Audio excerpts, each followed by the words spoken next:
Oke, selamat datang di podcast kelompok Insinyur Sucipto Sujono, di mana podcast ini adalah podcast yang akan membahas tips-tips menjadi mahasiswa baru yang produktif, efektif, dan berkualitas. Podcast ini merupakan bentuk penuntasan tugas kelompok LKM-MPD Teknik Sipil Universitas Diponegoro.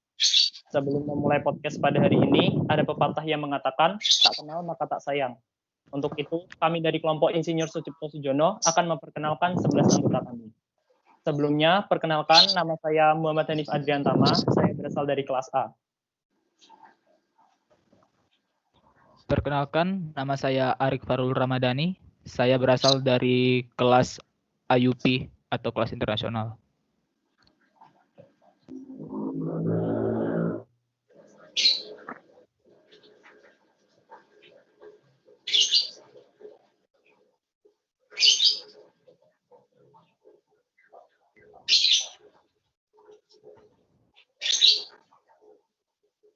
Perkenalkan, nama saya Muhammad Dafa Gama Putra dari kelas C Teknik Sipil.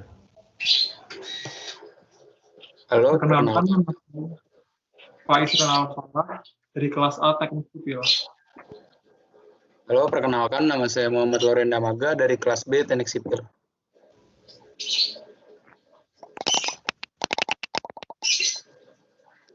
Perkenalkan, nama saya Firda Rahma Putri Purwanda dari kelas B Teknik Sipil. Perkenalkan, nama saya Yazid Ahmad Pratama dari kelas C Teknik Sipil. Perkenalkan, nama saya Kayongan dari kelas C Teknik Sipil.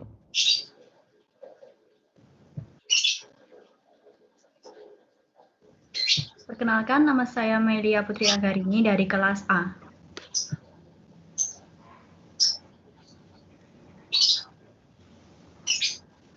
Perkenalkan, nama saya Ananda Fasil Amin Zambroni, biasa panggil Nanda dari kelas B. Perkenalkan, nama saya Zarani Salsabila Putri dari kelas A Teknik Sipil.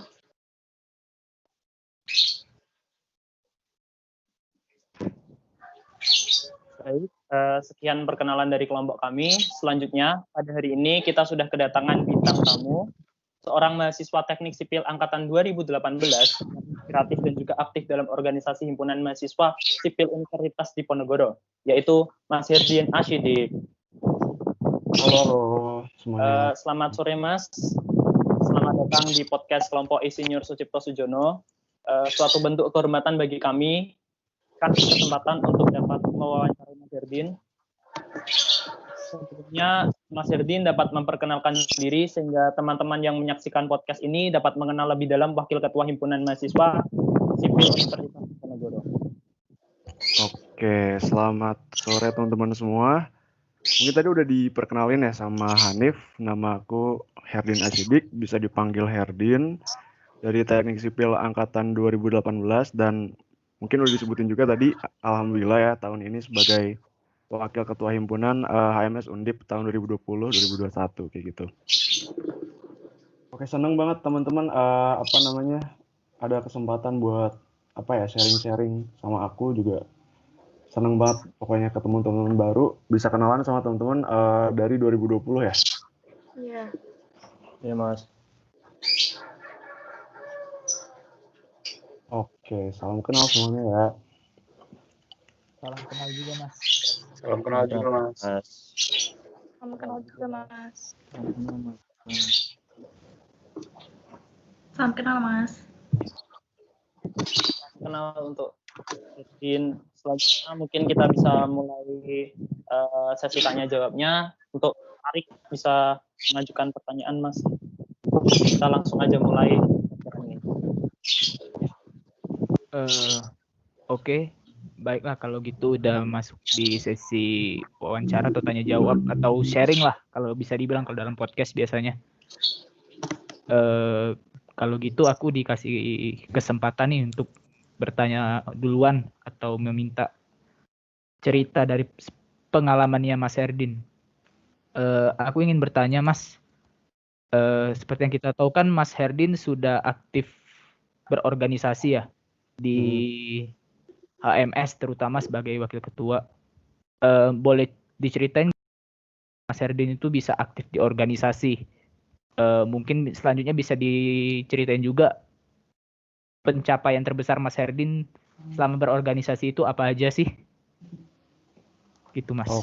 Oke, aku izin jawab ya. Mungkin Boleh Mas, silakan.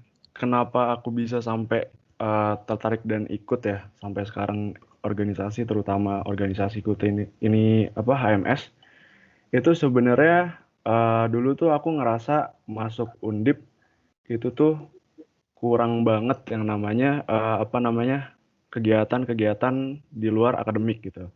Ya mungkin adalah beberapa orang yang mikir kayak ya udah kita masuk universitas cuman buat kuliah, selesai IP setiap semesternya IPK-nya bagus naik tiap semester kalau bisa, ya udah gitu aja nanti ijazah keluar terus langsung kerja gitu. Tapi aku mikirnya kayak gini sih, universitas tuh kayak tempat ya kita bisa explore banyak gitu loh. Teman-teman nggak menuntut harus masuk ke organisasi, misalkan HMS aja. Kalian harus masuk HMS gitu, nggak juga gitu. Teman-teman tuh bisa cari banyak banget wadah-wadah organisasi kah, UKM kah, klub kah yang ada di Undip, juga ada yang ada di jurusan kita nih terdekat teknik sipil gitu. Teman-teman bisa explore banyak-banyak di situ, dapetin ilmu yang baru mungkin, terus juga banyak relasi yang bakalan didapetin sama teman-teman gitu. Jadi pengalaman-pengalaman ini yang teman-teman dapetin dari ikut-ikut organisasi kah, klub kah, atau segala macamnya, itu bakalan bantu teman-teman banget nih untuk kesiapan di dunia kerja kayak gitu. Kalau menurut aku kayak gitu. Nah, terus kenapa aku spesifiknya pengen ikut HMS? Karena dulu aku jujur ikut HMS tuh tertarik banget yang namanya ada satu bidang namanya Soskesma gitu, Sosial Kesejahteraan Mahasiswa. Dan dilihat di situ ternyata ada yang namanya divisi desa binaan kayak gitu. Nah, aku kepo dong karena dari cerita-cerita temenku yang masuk, mungkin dulu aku ada temen masuk BMFH, dia tuh pengmas gitu. Dia kayak, aku ikut pengmas gitu, pengabdian masyarakat itu ngapain sih? Aku kepo dong. Oh ternyata dikulik di HMS juga ada yang namanya pengmas juga di desa binaan kayak gitu. Nah dari situlah aku masuk, aku coba ikutan oprek segala macem.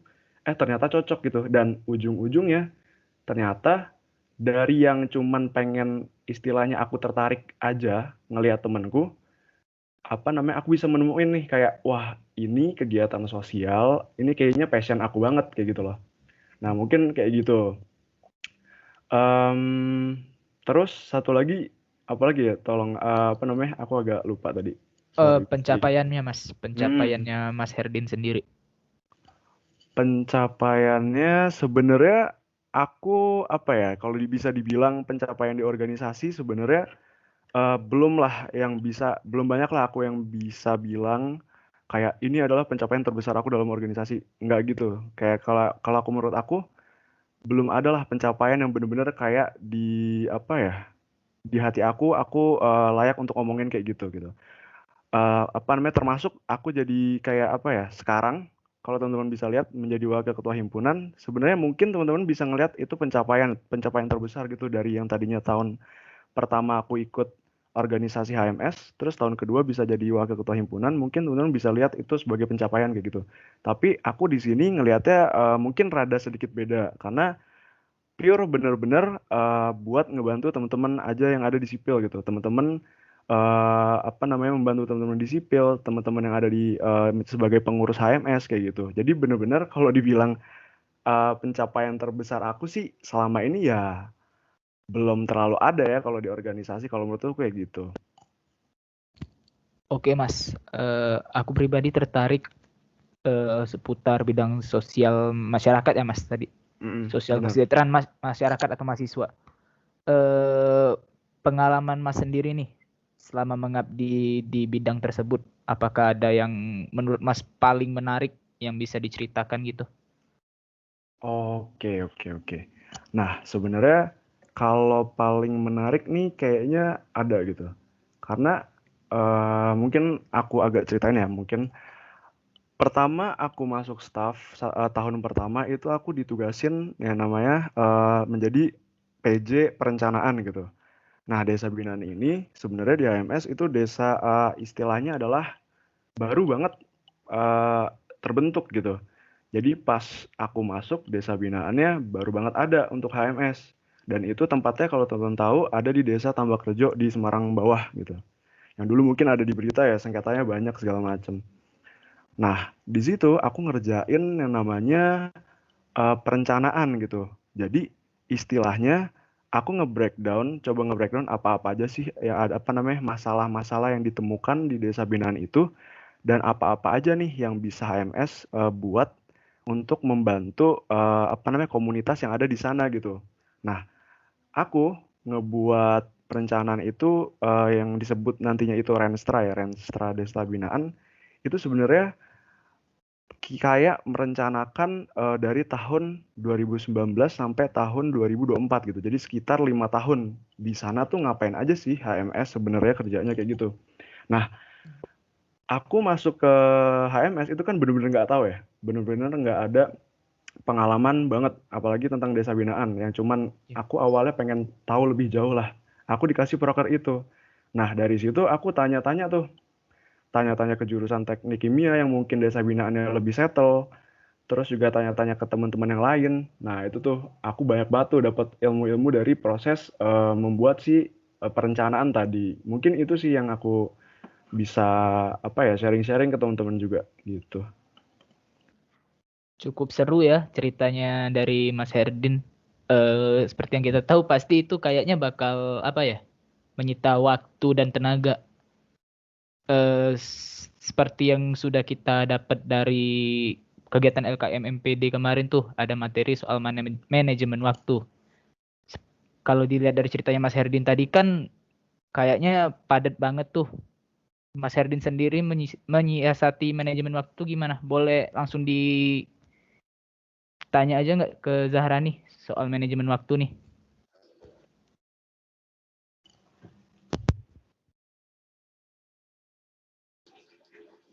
Mas Herdin, saya mau tanya dong, kalau semisal kan Mas sibuk banget tuh, suka kegiatannya banyak.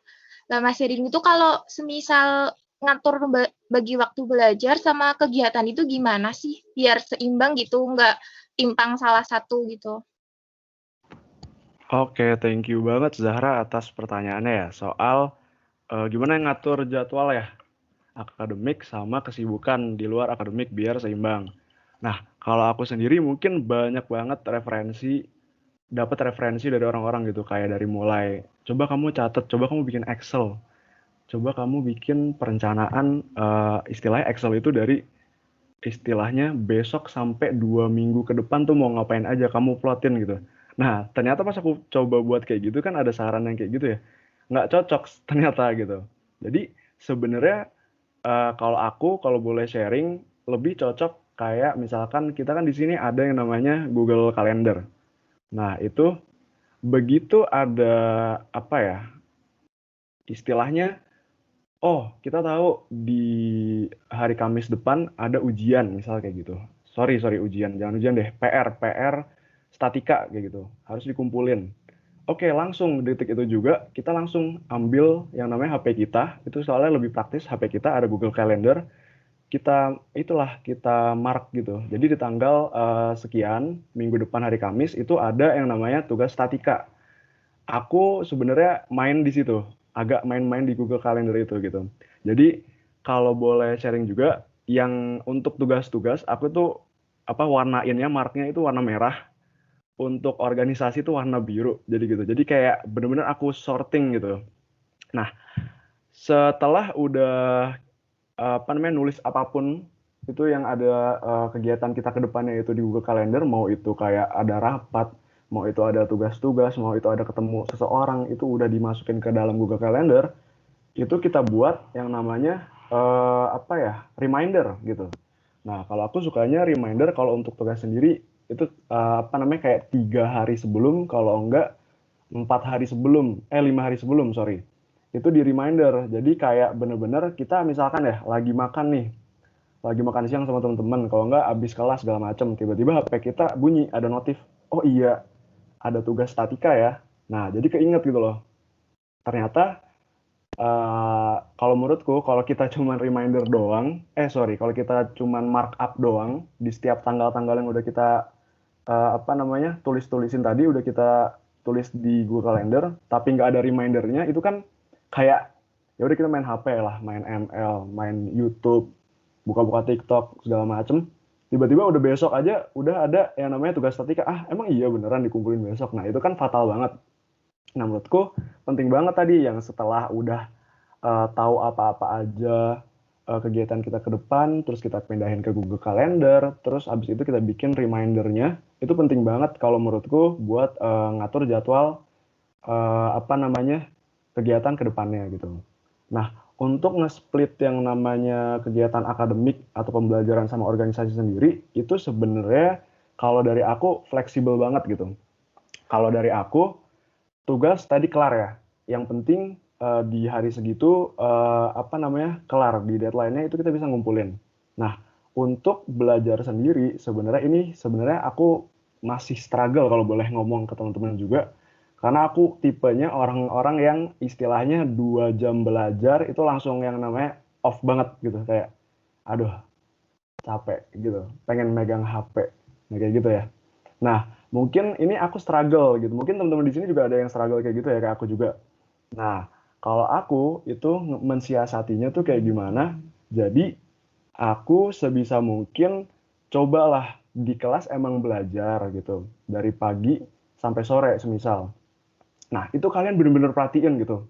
Istilahnya ngertiin di situ juga. Nggak ngerti, misalkan ada nggak ngerti sedikit, soal apa yang diajarin dosen, langsung tanya di situ gitu. Jadi detik itu juga kalian ngerti kayak gitu. Nah, kalau misalkan nanti udah selesai semua nih matkul di hari itu, hari pertama kalian belajar, misalkan matkul ABC, ntar malamnya bisa kalian coba lagi buka PPT gitu. PPT-nya tapi bukanya sebatas kayak screening aja gitu. Jadi kayak, oh ini tadi yang diajarin dosen. Oh ini aku udah ngerti tadi, udah ngerti. Oh ini apa ya, aku lupa. Kalian belajar di situ gitu. Nah menurutku kayak gitu. Jadi kayak istilahnya, mendingan emang kita istilahnya buat habit dikit-dikit istiqomah nyicil pelajaran daripada kita kayak gedubrak-gedubruk H-1, H-2 ujian kayak gitu. Nah, itu mendingan kayak gitu, nyicil dikit-dikit aja gitu, istiqomah. Jadi kayak ya udah buka dikit, buka dikit kayak gitu. Menurut aku kayak gitu. Kayak gitu sih kalau menurut aku. Zahra tadi ya? Iya, Gitu keren Zahra. banget sih Mas. Keren banget, belum tentu loh saya bisa seperti itu. Tapi Masya bener-bener kayak bisa ngatur serapih itu. Iya, aku juga masih ada ininya kok, struggle ya. Jadi kayak kadang oke, hari ini belajar, kadang besok ada temen yang ngajakin nongkrong, misalnya kayak gitu kan, kayak aduh, belajar Ya, apa nongkrong, kayak gitu-gitu dah. Pokoknya itu kayak mesti balik lagi ke temen-temen gitu. ya Eh, Mas, terima kasih. aku mau nanya nih, Mas, Oke. tentang manajemen waktu. Kalau misalkan Mas Herdin habis melakukan aktivitas atau kegiatan gitu dalam sehari, perlu nggak sih evaluasi diri kayak setelah selesai semuanya gitu? Oke, evaluasi dirinya tuh gimana tuh? Ya kayak kita setelah ngelakuin aktivitas kayak perlu ditingkatin lagi nggak ya apa gimana gitu? Oke, kalau misalkan aku sendiri, kalau boleh jujur, jarang banget yang namanya evaluasi diri gitu. Mungkin, mungkin beberapa orang itu ya, sering banget evaluasi diri kayak kayaknya aku segala macem ini kurang, segala macem kurang gitu. Nah, aku lebih ke arah evaluasi mungkin kayak tadi itu, jadwal-jadwal yang udah aku buat, itu misalkan ada yang miss, misalkan ada yang aku misalkan hari ini harusnya belajar ngulang, tapi aku diajakin nongkrong sama temen aku kayak gitu.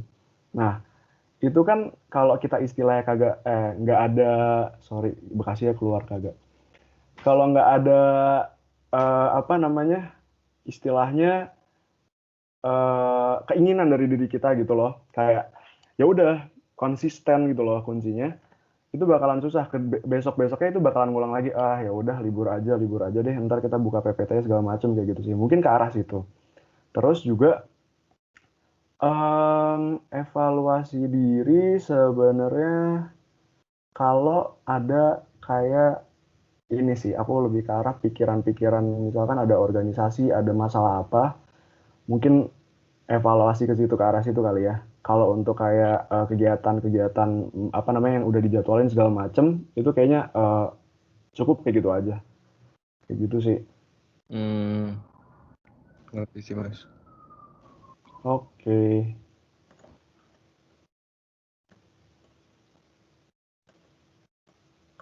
Oke, kalau soal manajemen waktu tadi kayaknya udah lumayan jelas ya. Udah dikasih tips-tips yang lumayan berharga juga sih dari Mas Herdin tadi. Kalau soal manajemen waktu kan udah kritikal banget ya. Tapi ada satu hal lagi nih yang lebih kritikal, yaitu skala prioritas nih kalau menurutku. Mungkin Melia sama Nanda ada kali pertanyaan soal skala prioritas nih ke Mas Herdin ya. Oh iya Mas Kim, saya mau nanya nih Mas mengenai skala prioritas. Jadi kan dari semua kegiatan yang aku ini sehari-hari, mulai kuliah, urusan organisasi, pasti kan itu banyak banget ya Mas. Nah dari banyaknya aktivitas yang Mas Herdin harus tempuh itu, apakah Mas Herdin menyusun skala prioritas Mas Herdin sendiri ya? Atau gimana Mas? Oke, thank you banget pertanyaannya dari Ananda ya, Ananda Fajrul. Oke, kalau aku sendiri kalau ditanyain skala prioritas, sebenarnya ada untuk kayak kegiatan kampus, misalkan kita sebagai mahasiswa itu ada dua sih yang terpenting sebenarnya gitu. Ya bisa ya dua gitu. Nah yang pertama itu sebenarnya adalah kegiatan akademik aku dulu gitu. Jadi mau ada apapun, mau aku bentrok segala macem, itu pasti ngedahuluin yang namanya akademik gitu. Yang kedua baru kegiatan-kegiatan yang aku jadi penanggung jawab di situ gitu loh. Nah, penanggung jawab itu kayak apa? Misalkan teman-teman ikut acara jadi kepanitiaan apa, terus nanti disuruh ngapain. Nah, itu kan sebagai tanggung jawab juga kan. Nah, sebenarnya itu di situ. Nah, kalau misalkan ada bentrok, misalkan nih ada kegiatan organisasi sama ada kegiatan kampus, misalkan harus ngumpulin tugas segala macem, jelas aku lebih milih tugas gitu. Karena gimana pun juga kan istilahnya krusial banget loh yang namanya tugas gitu. Nah, tetapi bisa di-prevent, bisa dicegah dengan tadi teman-teman yang reminder tadi gitu. Yang ada di awal mungkin teman-teman udah nanyain ke aku ya, yang kata ada reminder buat tugas segala macem. Nah, itu bisa di-prevent kayak gitu. Kayak gitu sih menurut aku, kalau aku istilahnya prioritas dua itu sih kalau yang bener-bener hektik banget kalau mau ditanyain tentang prioritas gitu.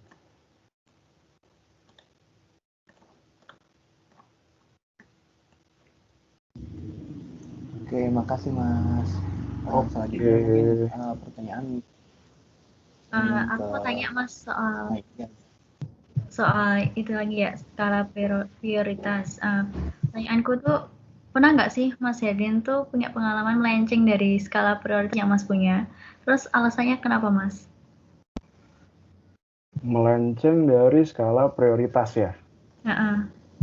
Mungkin melenceng dari skala prioritas, kayaknya sih selama ini belum pernah sih kalau pengalaman gue ya. Karena tadi tuh sebenarnya kalaupun ada kita hektik nih, ada dua hektik.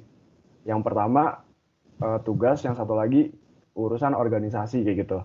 Nah, dari tugas-tugas yang urusan akademik itu sebenarnya bisa dicicil gitu dari sebelumnya gitu. Ya mungkin pas kita nyicil nggak maksimal dan itu bad case-nya misalkan hamin 1 atau hamin berapa jam mungkin belum belum komplit lah pekerjaan kita.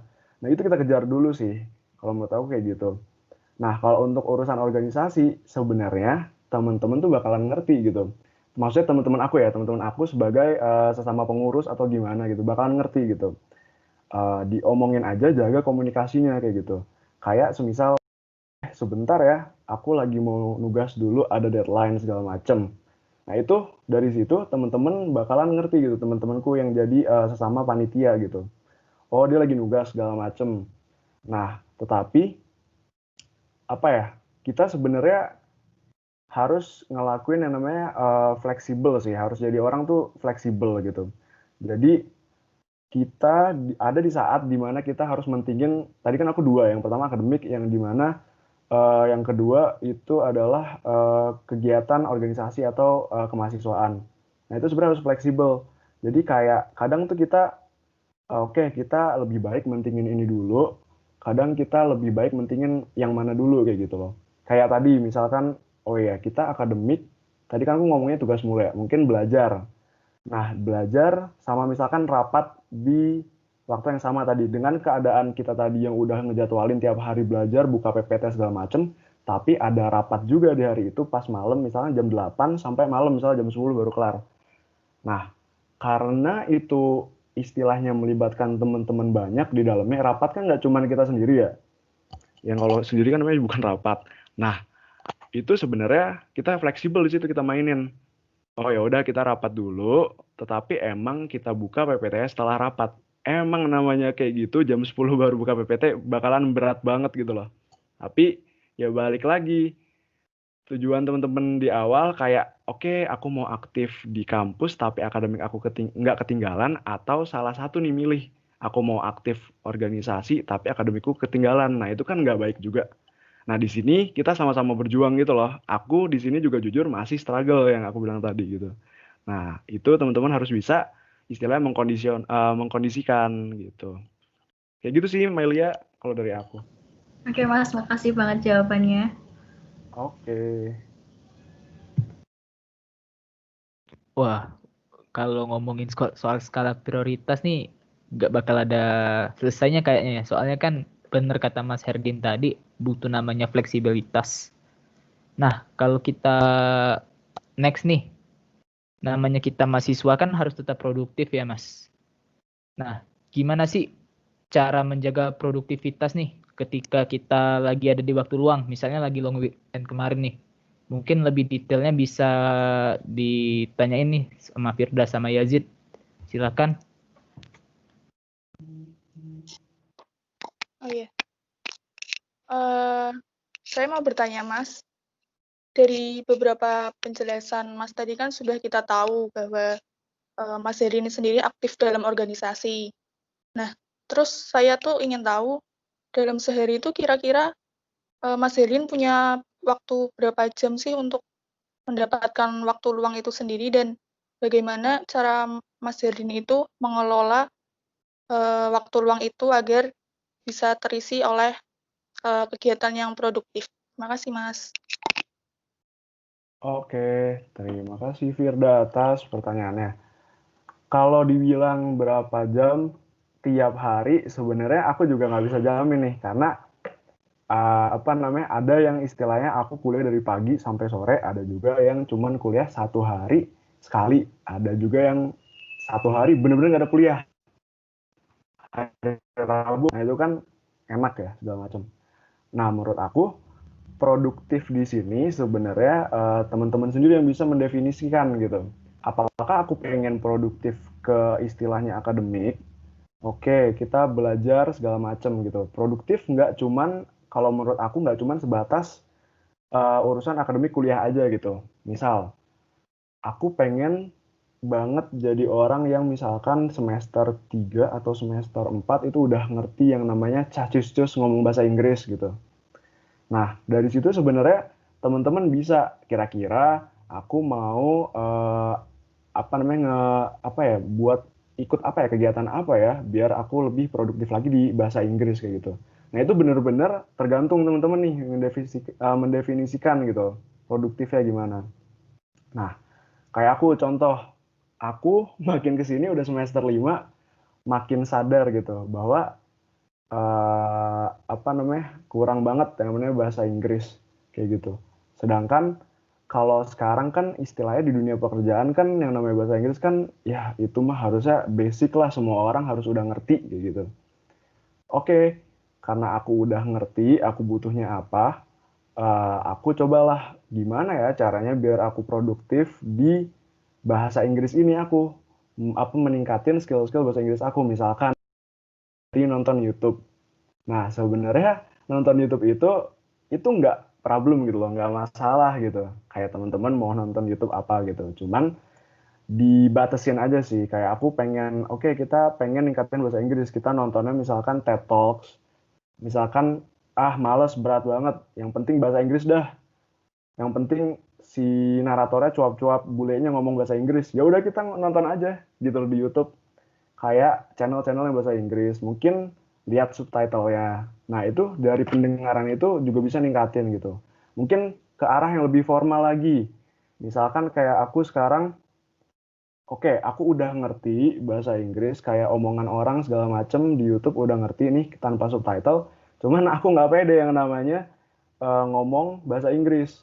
Karena emang ya kita di Semarang ngomongnya bahasa Jawa, ngomong bahasa Indonesia. Des-des, lur-lur, nggak ada yang istilahnya ngelatih kita buat bahasa Inggris kayak gitu. Ya udah, aku carilah, oh ada nih yang namanya aplikasi italki. Ini bukannya aku ini ya, apa promosi aplikasinya. Nah di situ aku cobalah 2 minggu sekali itu kayak istilahnya bikin janjian sama bule gitu, bule native dari Amerika kan. Nah di situ aku sekitar 30 menitan, ya udah open cam sama dia, ngomongin segala macam istilahnya. Nah ya udah di situ ya menurut aku produktif kayak gitulah yang versi aku banget kayak gitu. Di samping tadi kita udah ngeluangin waktu tiap hari kita cobalah berusaha dulu buka-buka PPT. Kita cobalah ningkatin bahasa Inggris dengan cara seperti itu kayak gitu. Misal teman-teman pengen ningkatin apa namanya istilahnya bisnis. Ya udah dicari aja dulu di waktu luang kita cari ya udah bisnis itu sebenarnya kayak gimana sih, cara mulai bisnis kayak gimana gitu loh. Jadi bener-bener tergantung teman-teman mendefinisikannya gimana gitu. Itu untuk produktivitas kayak gitu sih. Firda tadi ya. Oh iya, baik. Terima kasih sekali, Mas, tips-tipsnya. Oke. Nah, Mas, aku mau nanya lagi tentang waktu luang. Menurut Mas Ferdin, apa saja manfaat yang bisa kita dapatkan dalam mengisi waktu luang tersebut, dan apakah Mas Ferdin sendiri pernah ada permasalahan yang ditemukan dalam pemanfaatan waktu luang tersebut? Oke, waktu luang sebenarnya, oke aku jawab ya, Yazid ya. Waktu luang sebenarnya apa bisa banget dilakuin yang namanya tadi agenda-agenda kita yang istilahnya menumpuk di tiap hari, yang kayak misalkan tadi jatah PPT lah, jatah nugas lah, terus juga segala macam kehektikan itu kita bisa gunain. Istilahnya intinya kalau menurut aku ya prinsipku nyicil-nyicil dikit aja, nggak usah apa namanya terlalu ngegas lah gitu. Kalau menurut aku kayak gitu. Mendingan nyicil-nyicil dikit-dikit tapi dijalanin dengan serius gitu daripada oke langsung misalkan kita mau ngerjain sesuatu dengan seabrek-brek gitu di satu waktu. Nah itu bakalan jauh lebih produktif yang nyicil-nyicil tadi. Menurut aku kayak gitu. Misalkan waktu luang kita ada tugas apa? Oke, oh iya ada tugas statika 3 hari ke depan. Ya udah kita buka. Oh, statika, ya udah ngerjain dulu deh sampai istilahnya reaksi perletakan. Karena aku males bikin NDM-nya. Ya udah, kita coba dulu itu dulu nyicil. Ya udah selesai. Istilahnya waktu luangku digunakan dengan baik, walaupun itu porsinya emang nggak full. Misalkan waktu luang kita 5 jam, tapi kita cuma ngerjain ya elah statika paling ya mentok-mentok 1 jam yang tadi yang perletakan. Seenggaknya ada gitu yang dikerjain sama teman-teman gitu buat si nyicil tugas-tugas dari teman-teman tadi gitu loh. Nah, tapi jangan lupa bahwa waktu luang itu sebenarnya kita jangan saklek jadi jadi orang gitu. Jadi jangan kayak orientasinya kita kayak akademik, IP, peningkatan diri gitu. Bisa banget yang namanya waktu luang tuh kayak sama teman-teman jalan kemana gitu misalkan. Misalkan apa namanya jalan-jalan ke entah itu tempat kopi lah, Burjo lah atau segala macam itu nggak masalah banget itu kalau menurut aku. Mau nonton YouTube sambil lemah-lemah, mau tidur-tiduran itu nggak masalah gitu. Asal ya tadi di dalam rangkaian apa jam luang tadi itu seenggaknya ada teman-teman yang kerjain gitu, ada yang teman-teman kerjain. Nah itu sebenarnya balik lagi ke teman-teman. Oke, aku mau ngerjain segala macem, kita nyicil apa dulu, ya udah gitu nggak masalah. Jangan sampai kita itu terlalu strict pada jadwal kita, tetapi push hard to ourselves. Tapi ya itu istilahnya kita terlalu mendorong diri kita, tetapi kita istilahnya nggak menikmati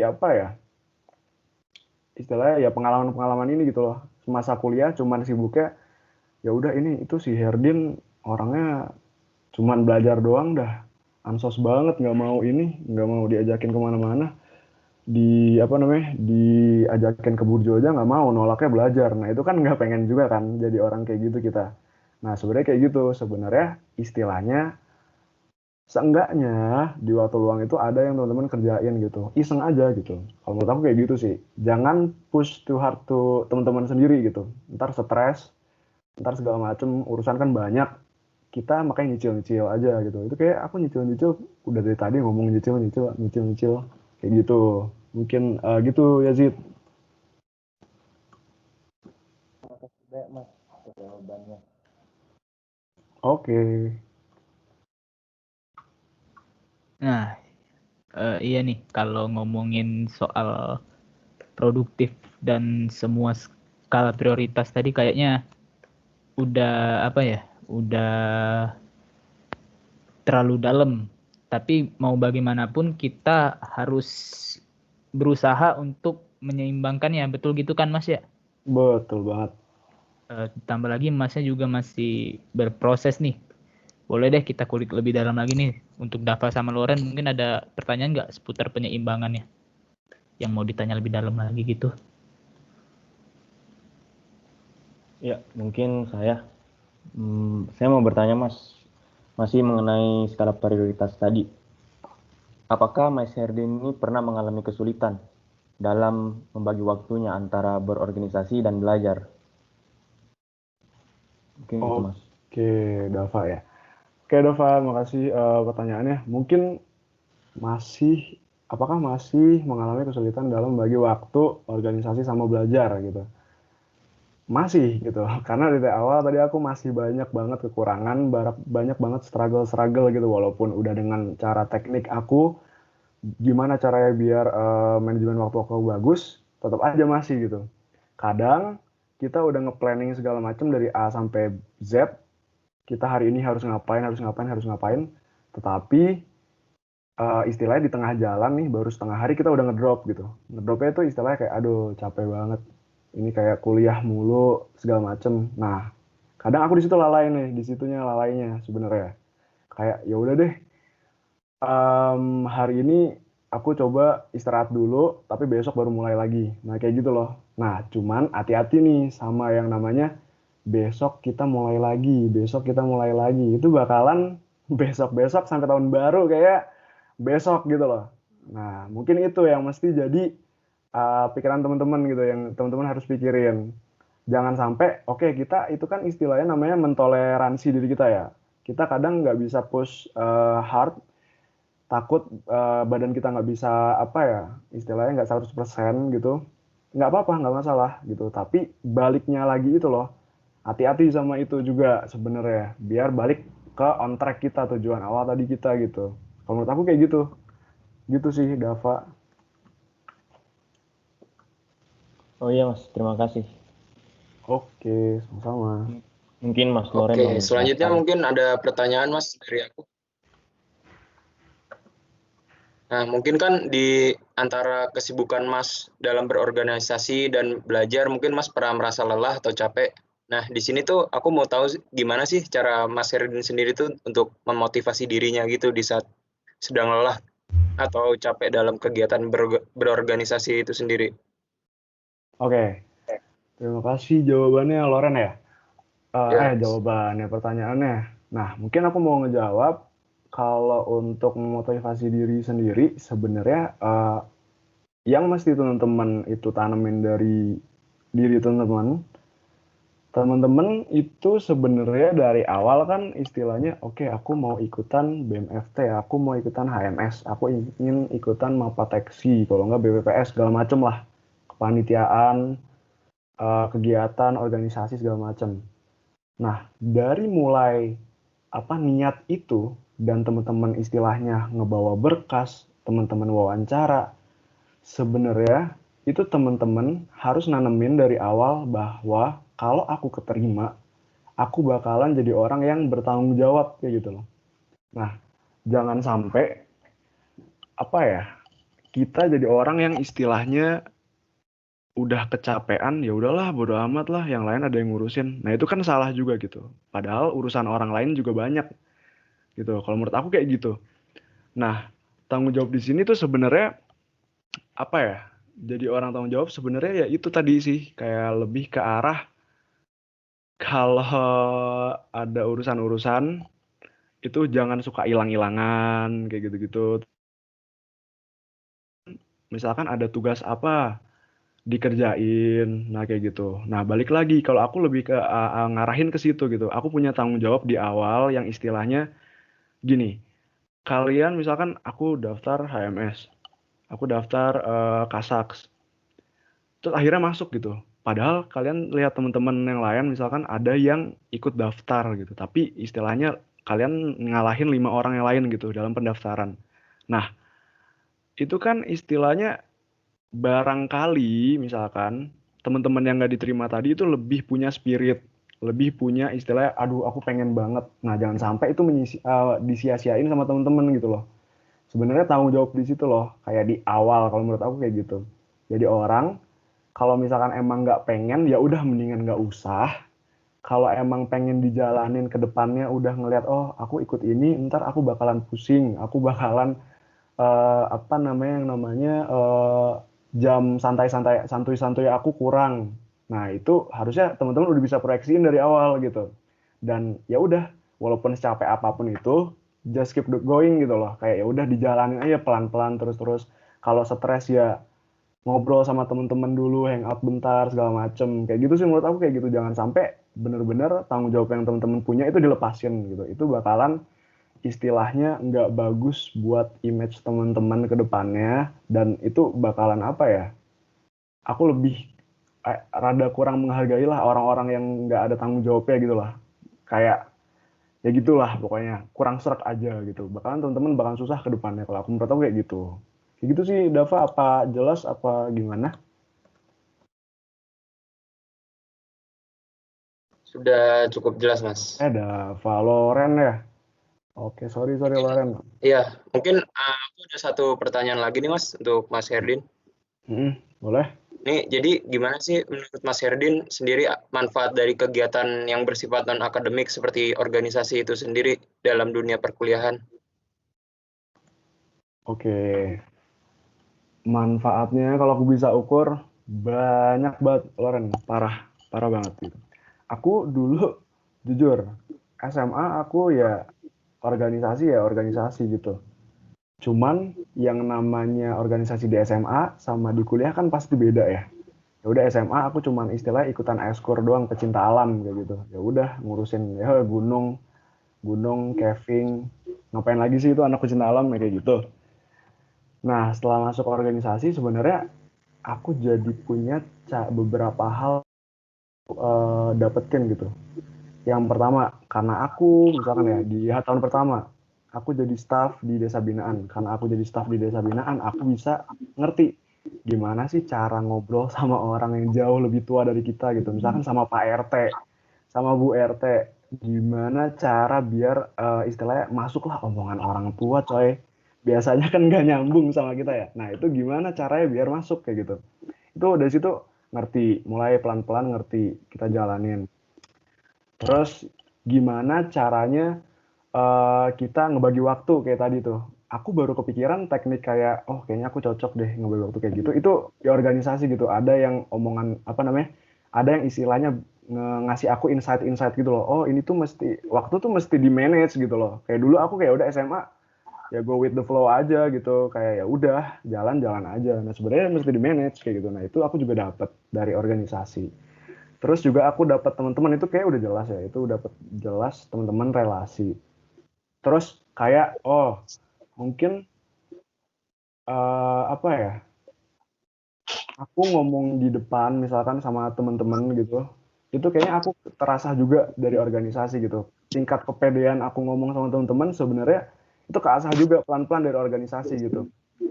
Cara kita berpikir, sharing pikiran, terus juga teamwork itu bener-bener ngena banget lah di organisasi gitu menurut aku kayak gitu.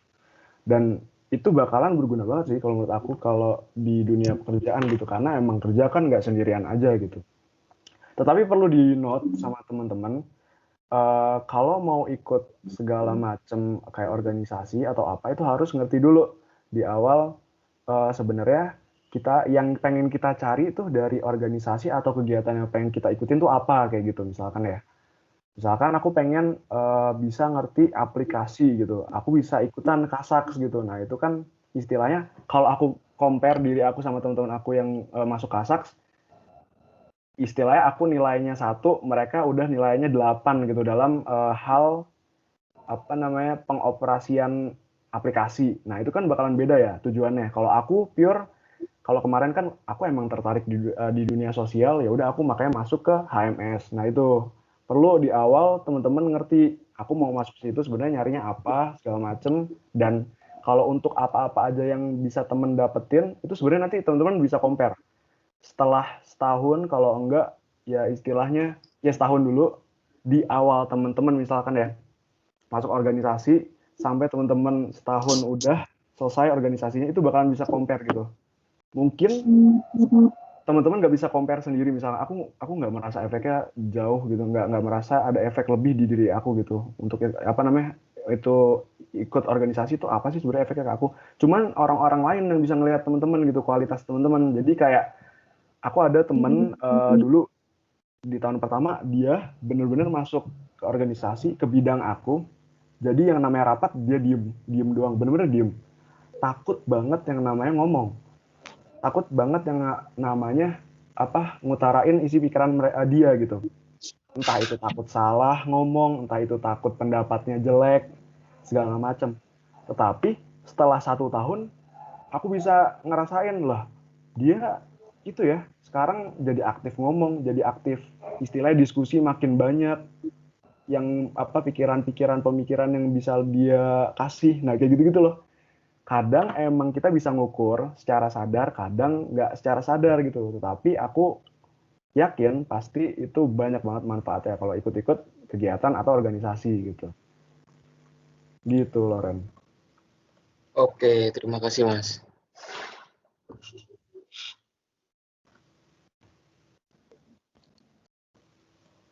Oke, kalau kita lihat dari semua pemaparannya Mas Herdin tadi itu kan pada intinya itu rata-rata pengembangan diri ya. Sekalipun itu dalam konsep akademik ataupun non-akademik, tetap itu kan jatuhnya di pengembangan diri nih. Mungkin Faiz ada pertanyaan kali soal pengembangan diri sebagai mahasiswa nih ke Mas Herdin ya. Gini Mas, aku mau tanya. Jadi kan tadi udah disinggung kalau proses gimana Mas Herdin mengembangkan diri seperti kayak latihan ngomong sama native speaker, join organisasi untuk melatih public speaking. Nah, pertanyaanku gimana caranya konsisten dalam proses pengembangan diri tersebut? Soalnya kan kadang kita sampai ke titik jenuh di mana kita ngerasa proses kita stuck gitu. Terima kasih Mas. Gitu yang mau tanya. Oke, thank you Faiz pertanyaannya. Nah, itu tadi sih sebenarnya balik lagi ke awal gitu. Sebenarnya teman-teman di sini harus bisa memproyeksikan istilahnya setelah aku lulus, aku mau jadi orang yang seperti apa gitu. Setelah aku lulus, apakah aku pengen jadi orang yang tetap ya udah lulus, ijazah ada, tapi istilahnya otaknya nggak ada gitu, misalnya kayak gitu, atau skill-skill yang nggak ada. Nah itu kan sebenarnya teman-teman udah bisa prediksiin ya. Misalkan aku pengen gini deh paling gampang. Aku pengen kayak rumah lantai 3, tingkat 3, rumah istilahnya ya di Semarang 5 lah minimal. Nah kayak gitu kan bisa tahu ya. Oke, kita tarik mundur. Dengan cara apa kira-kira orang-orang kaya tuh gimana? Oh ternyata orang-orangnya produktif. Oh ternyata orang-orang misalkan di dunia konstruksi yang deket banget sama jurusan kita, orang-orang kaya tuh sebenarnya bisa banget loh mulainya itu dari misalkan jadi kontraktor, jadi yang namanya konsultan. Oh, konsultan di mana kira-kira yang hasilin duit misalnya kayak gitu. Kalau teman-teman orientasinya duit ya, kekayaan atau kayak istilahnya itu kan kepuasan pribadi teman-teman kan teman-teman yang ngatur ya. Aku mau jadi kontraktor di BUMN. Nah, ya udah dilihat kira-kira BUMN tuh sekarang kayak gimana sih? Apakah menerima ya dengan keadaan kita sekarang ini? Ya udah orang-orangnya santuy-santuy aja, lempeng-lempeng aja kayak gitu. Nah, itu mesti dipikirin lagi. Bisa jadi jangan sampai temen-temen tuh kayak istilahnya ya udah capek di awal, ya udah deh capek, ya udah ntar kita ngikutin aja gimana ya yang dikasih Allah gitu ya oke, terserah ikutin dikasih Allah, tapi ya tetap aja nggak ada usahanya, nggak ada istilahnya skill-skill yang teman-teman dapetin tuh ntar ya sayang aja gitu. Nah itu mesti teman-teman dari tujuan tadi yang teman-teman proyeksiin, aku lulus pengen ngapain, ditarik mundur gitu.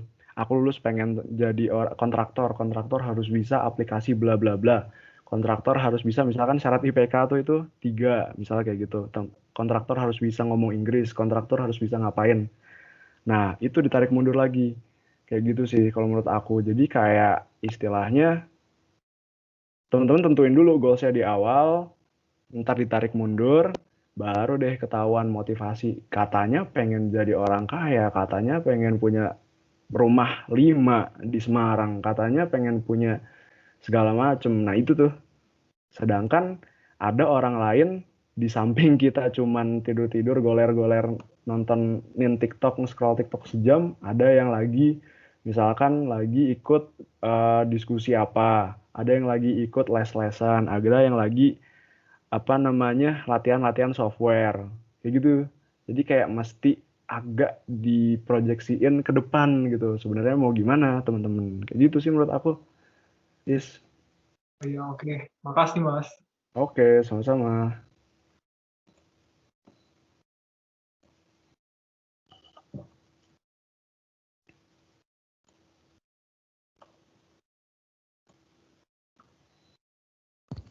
Oke, udah jelas kali ya tadi dari semua pemaparannya Mas Herdin, mulai dari soal manajemen waktu, soal organisasi yang diikuti sama Mas Herdin, skala prioritas dan lain-lain.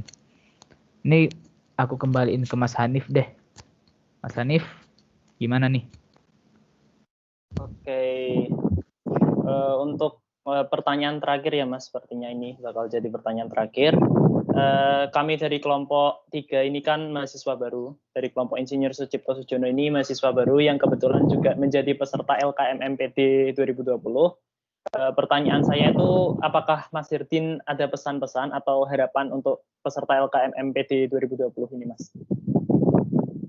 Oke, untuk pesan-pesan ya, mungkin aku ngerangkap pesan-pesan buat teman-teman 2020 ya, nggak sebagai peserta 2020 aja nih, mungkin agak nyerempet-nyerempet ke arah situ.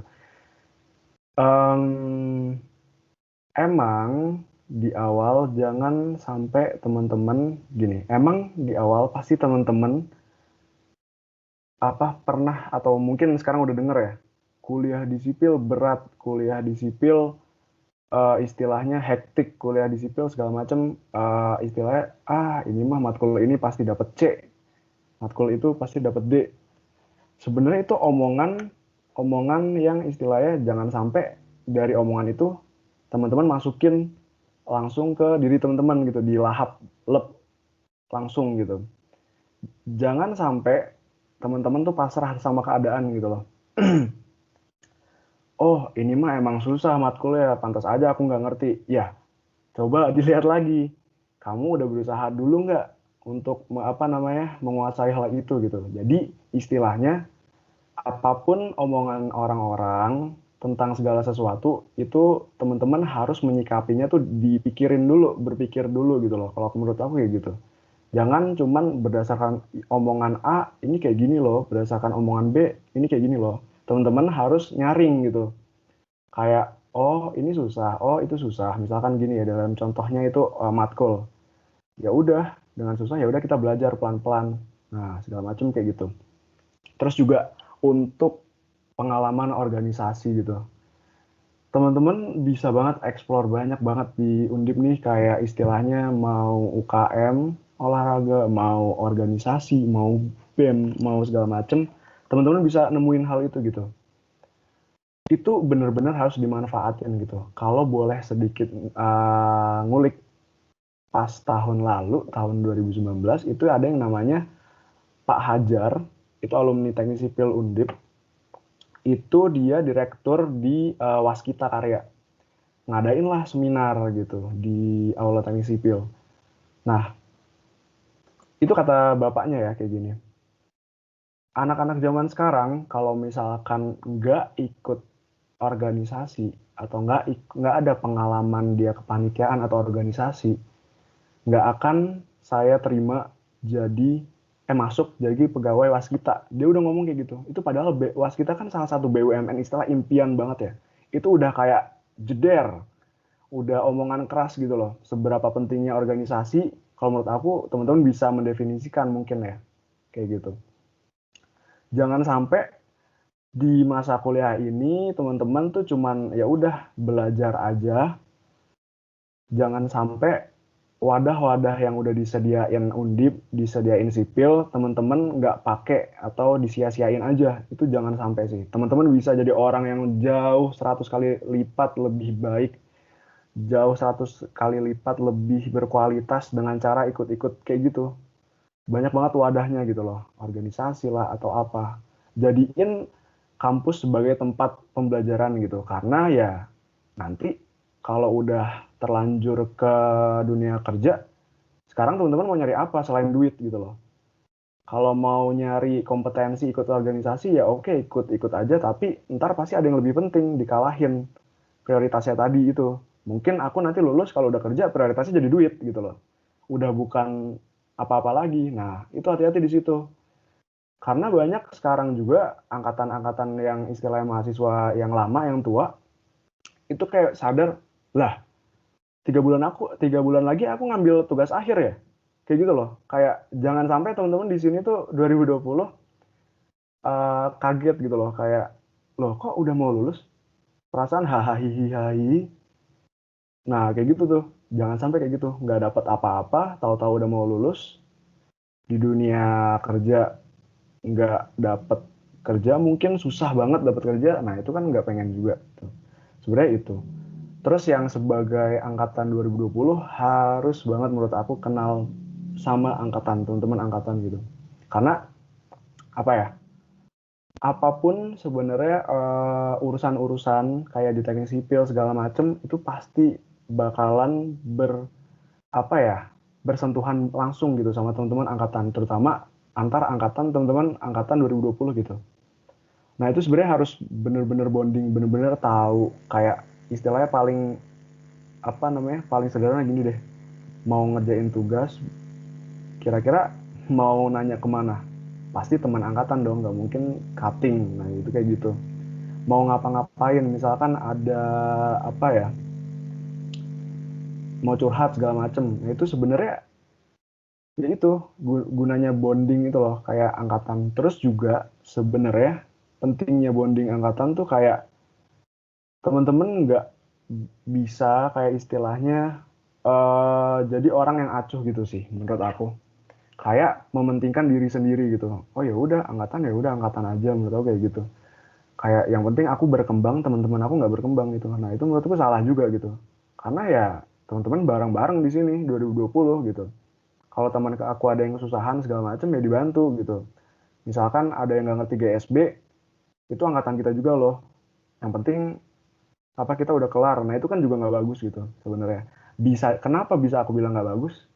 Kalau teman-teman istilahnya meremehkan orang lain untuk sekarang ini, jangan sampai ya itu meremehkan orang lain juga. Kedepannya teman-teman nggak akan tahu gitu dia itu jadi apa gitu. Bisa jadi orang-orang yang teman-teman remehin itu ntar jadi istilahnya direktur atau gimana. Itu bakalan teman-teman malu gitu sih kalau menurut aku. Kayak yang dulu meremehkannya adalah dia mah siapa, dia mah cuma kerjaannya tidur doang di kosan, nggak ada organisasi kayak kita. Nah itu jangan sampai kayak gitu sebenarnya. Kalau menurut aku kayak gitu. Bisa jadi tuh orang-orang yang kalian omongin itu jauh kedepannya jauh jadi orang yang lebih istilahnya bermanfaat dari teman-teman, jauh dari teman-teman jadi orang-orang yang lebih berguna dari teman-teman. Nah itu tuh hati-hati banget, sifat ngeremehin sih sebenarnya. Kalau menurut aku kayak gitu aja, tetap semangat sih ke depannya, bakalan istilahnya banyak lah gejolak-gejolak yang ada di teknik sipil. 3 tahun lagi ya berarti ya. 3 tahun lagi lu, saya masih lama lah ya. Ya udah, pokoknya kayak gitu. Menurut aku jangan capek-capek eksplor diri sendiri kayak gitu. Eksplorasi diri sendiri gitu, pengembangan diri gitu. Kalau menurut aku kayak gitu. Sorry ya, lama banget pesannya. Tidak apa-apa, Mas. Ini Mas Arik gimana? Kita dokumentasi. Iya, ini boleh untuk kenang-kenangan di galeri view dulu kali. Kenang-kenangan kita. Iya. Di large dulu. Mas Gaya Deva ya. bebas deh. Gaya bebas. Screenshot. Udah large view. Gaya bebas yuk, on cam semua yuk. Ini nggak ada aturannya gayanya apa gitu kelompok 3. Bebasin aja kali ya. Gimana? Okay. Kalau mau bebas, ya kirain ada Bebas SOP-nya gitu. Ntar kalau ada SOP-nya aku ngikut. Nah, itu kayak yoga tuh. Kayak yoga ya. Kan kayak gini. Ya aku ngikutin aja kayak gini. 3 aja jadinya. Kayak kayongnya. Oke, 3 ya.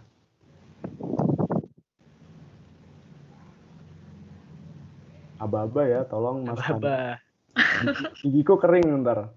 Aba-aba Mas Deva. Oh, Mas Dava ya, Dava ya, gimana Dav? 1, 2,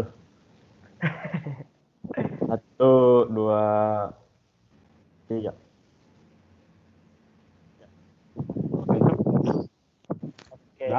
Oke. Makasih banyak, Mas. Oke, Tidak terasa. Kita sudah berada di akhir podcast. Saya selaku Ketua Kelompok Insinyur Sucipto Sujono mengucapkan terima kasih yang sebesar-besarnya kepada Mas Herdin yang telah meluangkan waktu di tengah kesibukan untuk bisa hadir sebagai bintang tamu pada podcast ini. Kami dari kelompok Insinyur Sucipto Sujono mungkin belum bisa memberikan apa-apa selain ucapan terima kasih dan terima kasih yang sebesar-besarnya kepada Mas Herdin. Namun besar harapan kami untuk dapat berkontribusi di Teknik Sipil Universitas Diponegoro juga dan menjadi mahasiswa yang inspiratif seperti Mas Herdin. Kami juga berharap podcast ini dapat memberikan manfaat bagi teman-teman yang menyaksikan podcast kami. Kami dari kelompok Insinyur Sucipto Sujono pamit undur diri. Sebelumnya mungkin Mas Herdin sebagai penutup bisa memimpin jargon teknik sipil jaya, Mas. Mantap. Ini teman-teman tahu kan balasannya sipil apa? Jaya. Nah, Jaya. Itu ya. Tangannya sambil ngangkat ya, Mas? Kenapa? Tangannya sambil kayak gini nggak? Boleh, ayo. Ya. Ini apakah masuk podcast juga enggak ya? Tapi tangannya juga kayak masuk, gini. Mas. Oh, masuk. Masuk, Mas. Masuk, Mas. Ini kalau nggak bareng ulang ya. Oke. Firda, tangannya Firda. Nah, udah. Ananda, Fajrul, tangannya. Nah, tuh kan. Ketahuan. Ayo. Oke, 1, 2, 3. Sipil. Jaya. Oh, itu bareng nggak sih? Gak apa-apa, Mas. Oke, semangat teman-teman semua ya. Iya, sama-sama. Terima kasih banyak, Mas. Teman-teman. Sukses selalu, Terima kasih, Mas. Sukses buat teman-teman juga. Yo, aku izin live ya. Silakan, Mas. Terima kasih banyak, Mas. Terima kasih banyak, Mas. Yo.